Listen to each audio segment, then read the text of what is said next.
Hey friends, Courtney here today to talk to you about travel. It is summer and most people are doing their traveling. My husband and I travel all year round. We don't travel, I don't know what a lot is. I guess it's relative. So this year we'll probably do about 3 or 4 trips. They're generally short. My husband is leaving his day job to just work in our business, which will have more flexibility when that happens, and we plan on traveling more. I'm going to talk to you a little bit today. I will talk a little bit about travel hacking. I'm not going to get too much into that because I've done a video on that before, and that is where you use credit cards. You must have a good credit score to do this. You must not have a lot of debt. I wouldn't recommend it with people with debt, and I would not recommend it for people who have struggles with paying off their bills on time or in full monthly. But it is so much a part of what we do. I do want to address it. But I also want to talk about all the things we do that don't include travel hacking. So the main overall reaching thing that we do is we budget when we travel. And that's not like a big overall budget. We live on a monthly income that we give ourselves through our business. And that amount I generally fund all of our travel out of. So we have disposable income every month now. We did not always. My frugal habits, they die hard, and I still have many of them, but I am trying to enjoy, as I'm getting older, some of the savings that we have had. But I still do budget. And so I always set a budget, but it's not like this trip's going to cost $5,000. I will just know, like, I don't want to spend more than this much on car rental. I don't want to spend this much on accommodations. I don't worry so much about food because we would have to eat if we were at home anyway. We just kind of allow ourselves to go out to, we'll talk about that in a minute. But anyway, here's what we do. So I might say recently I'm getting ready to go see my son for 4 days. I will be staying with him. My budget for a car was just, I looked at what they cost and I got a mid-size sedan. I think it's going to cost me $400. It's like $100 a day, which is really hard to find cheaper than that. I have tried many of the major car rental companies. They're all more expensive than they used to be. But if you do compare, you can find deals. I've heard people say they could get better deals on Costco, but I wasn't able to find that. I don't have Costco. I do have Sam's, but when my son does have Costco, and he compared, and it wasn't any better. So Turo was great if you can get the Turo at the airport. I could not find it where I could get it at the airport, and then I had to take a shuttle and then get a ride to the Turo. So by the time I paid all of that, it negated the savings.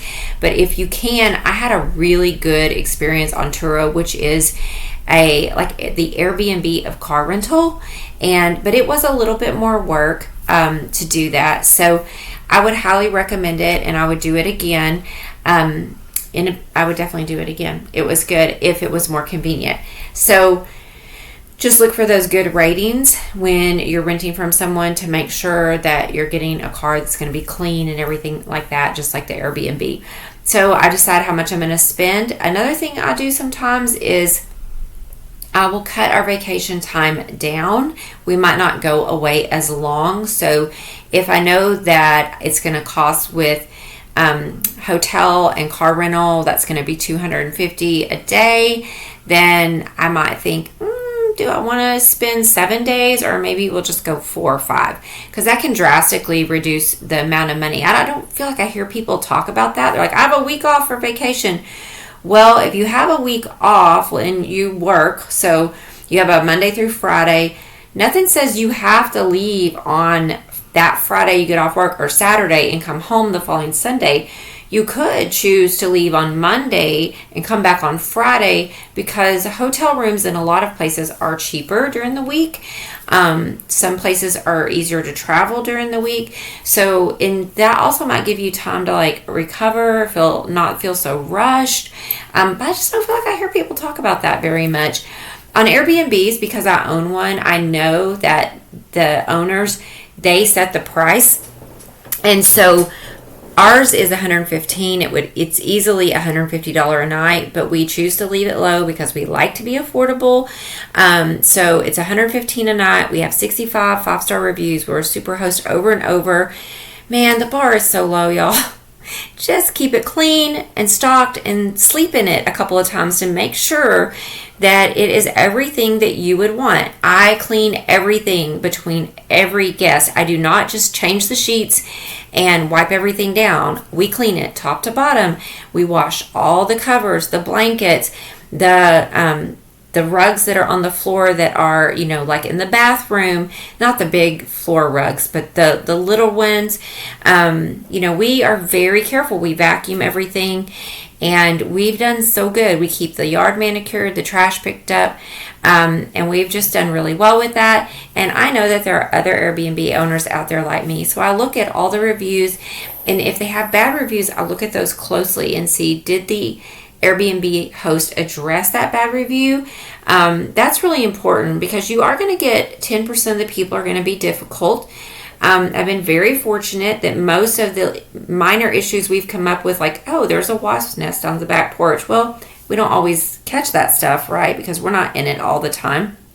Most people know, like, hey, the owner may not have known this and we'll take care of it. Or they'll call me. One time someone couldn't figure out how to work the TV, and I went down there and helped them. So we don't always know, like, as an owner, we don't always know. But for the most part, people are reasonable. So look at those reviews, see what they say, and then give yourself a budget. And if your budget is $115 a night, look at all the $115 night ones. You can set that on Airbnb, by the way, the range of pricing.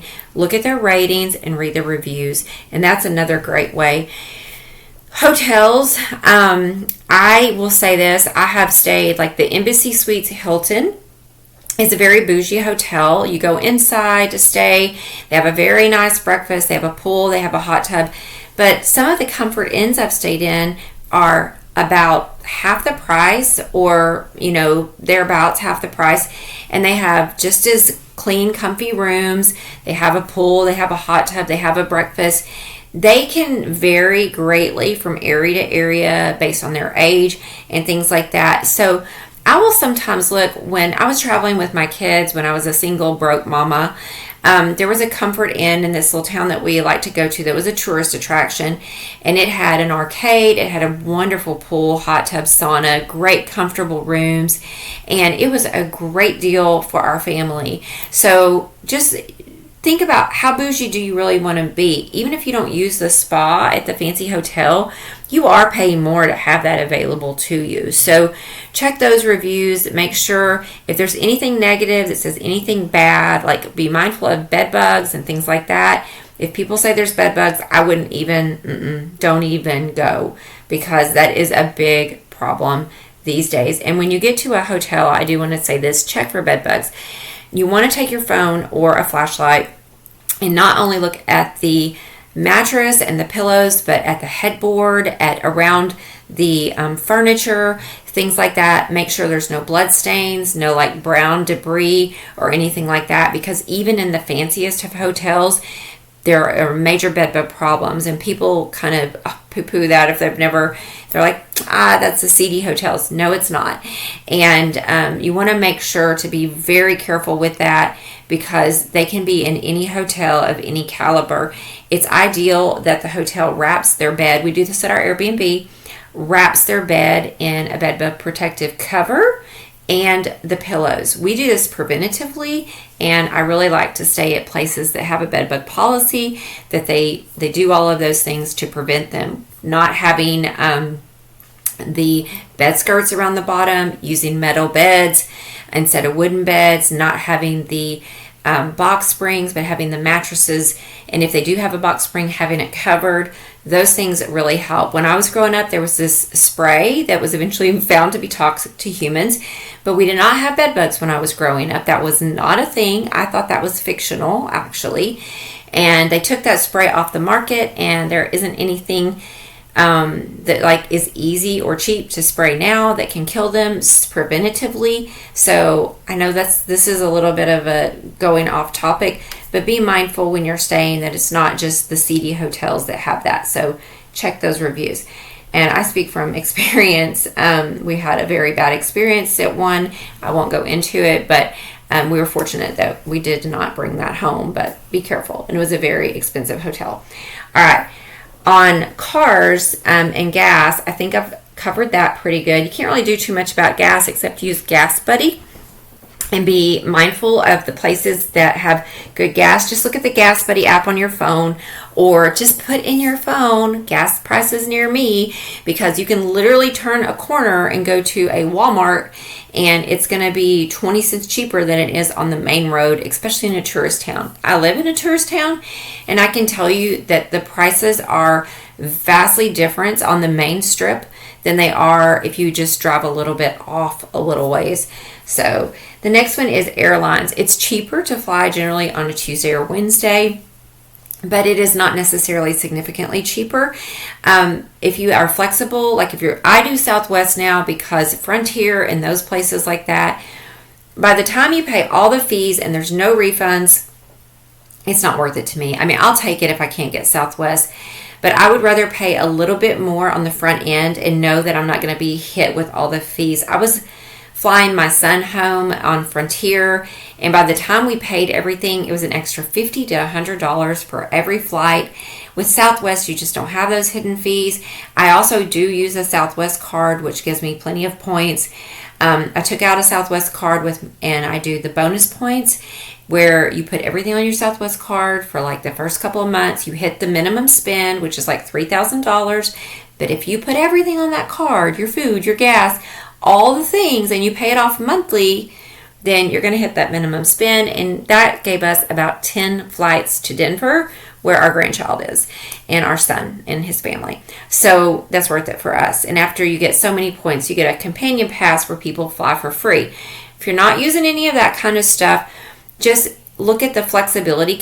If you can be flexible at all, maybe you're going to shorten your trip, maybe you're going to lengthen your trip. Watch those prices, compare. You're going to get a better rate. And the thing about Southwest is, if you do need to cancel, you can save your flight, or you're not going to lose your money. You can move your time to a different day. So if you have to cancel, you have up to like a year or two to use that flight somewhere else. You know, it's the amount of money you spent. The next one is food. So with food, we generally get a place with a kitchen and we eat in. We will eat out one meal a day, just mainly because of health reasons. My husband and I eat mostly whole food, plant-based. And so we'll eat one meal out a day, and we will, you know, not too, like, we go to places that we will go to a couple of nice restaurants, but a lot of times we'll just go to places that have plant-based meals and they have good ratings. We don't really care if it's the place where you go to the counter and order, or it's a place where you sit down and you're waited on. We're not necessarily, I'll look in my phone. That's another thing. Use your phone and ask Siri, I'm not going to say her name, ask her, what's the best vegan food near me? What's the best healthy food near me? Seafood, whatever you need to know. And then look at it and look at the ratings and reviews and see how they are. And then you can look at the prices, but also have a budget for how much you want to spend on food, if that pertains to you and you need to watch your budget. Having a lot of my friends when we were young would pack all their food or go to the grocery store when they got to their condo or hotel or wherever they were staying at the beach. And, they would do cheese and crackers. They would cook all their food. They would go to the shrimp houses where you get the shrimp and the fresh fish, and they'll boil it for you and then bring it back to their condo. But they did the pool, the hot tub, and the beach, and they did not go out to eat at all. And so you just have to think, what are your priorities? For us, the next one is entertainment. And, let me go back to food before we go to entertainment. I always pack a cooler. Gas stations are too expensive to go through. Drive-thrus now have they've got some cheaper prices, but always pack your food for your car trip. It's so much cheaper. I pack food for my airplane trip when I'm traveling there. Traveling back, you can't always. So I know I'm going to maybe have to eat at the airport. But I always pack my food going to the airport, so I do not have to eat at the airport because it's twice as much money. And usually, sometimes the food is good, sometimes it's not. But I find the service is generally not very good. So entertainment. We generally go places that are parks, outdoor parks, national parks, state parks, or it's a place where we're going. Like we went to a place in Alabama that had a canyon that you hiked through. It was $20 a person, not that expensive. But when my kids were little, it was always lakes, parks, beaches, libraries. We would look for places with a movie theater, an ice cream parlor, and things like that. But we were never doing like expensive excursions, and just don't really desire those things anyway, but I'm not opposed to them. So when we went to Florida last year, we did have one expensive excursion. It was $65 a person for, I don't even think that's expensive, but I mean, you're going to Florida. We wanted to do the nice dolphin and shark tour. I wanted my husband to see them out in the ocean, and it was so worth it. So worth it. We saw baby dolphins. They're so cute, and it was great. But just know, like, you don't have to have a big excursion every day. Just plan, like, what's really important to you. But as you're thinking about your vacations and things like that, making sure that you've saved up to pay for your vacation, that you have the money, that you're not going to be out of money. When my kids were, now my husband and I are at a place where we could take off for a week and go to Europe, and we could cash flow that. But those frugal habits die hard for me. But I had plenty of years not that long ago raising my children, even back in the 2011 to about 2018 when my kids were still at home. I would save up about $1,000 a year to do something with my kids. And sometimes that meant driving 4 hours away, getting a hotel with a pool, knowing that there was like one attraction, like there was this safari that we used to go to that had all these animals, and we would swim, and we'd have an arcade, and we would have a nice place we might go hike. Or we would go, one time someone gave us tickets to an amusement park, and I gave each of my kids like $25. So, you know, there are so many ways to do things, but those vacations that we did were generally like 3 days or 2 nights or 3 nights long. But you know what? They remember that. They remember that even when mom didn't have a lot of money, she took the time to do something special with them every year. We, one year someone gave us a condo during spring break down in Fort, I can't remember. It was bad idea. Horrible idea. I did not think about the fact that it was spring break down in Panama City, Florida, and it was crazy. I would not have done that again. But you know what we did? I said, okay, kids, what we're going to do is we're going to sleep here at night. And during the day, we went to adjacent towns and we checked out all the state parks, and my kids loved it. We went out to this island where they filmed a movie. I got us a dolphin cruise, but because we didn't have to pay for accommodations and all we had to pay for was gas down there and our food, it was extremely affordable. Didn't know we were getting the condo for free because these people were older and did not want to go there at that time. But, you know, if someone is kind enough to offer you that, offer to pay the cleaning fee and be grateful and say thank you and take them up on it. A lot of times people who have more means are willing to help those that don't. And that was the case when I was a single mom. And I would take people up on it, and I would maybe write a nice letter or offer to pay the cleaning fee. Usually they did not ask me to. But I would offer. Now that I have an Airbnb, when I see people like they're out of air conditioning or their power's out or something like that, or they have an Airbnb, we'll trade, I offer my Airbnb to them for free when there's a situation that someone is needy. So think about that, and I hope this has been helpful for you. And if you are able to help other people, do that. You know, sometimes everybody needs a little fun in their life. Thank you so much. I appreciate it. Have a nice day. And if you like this, please subscribe and like.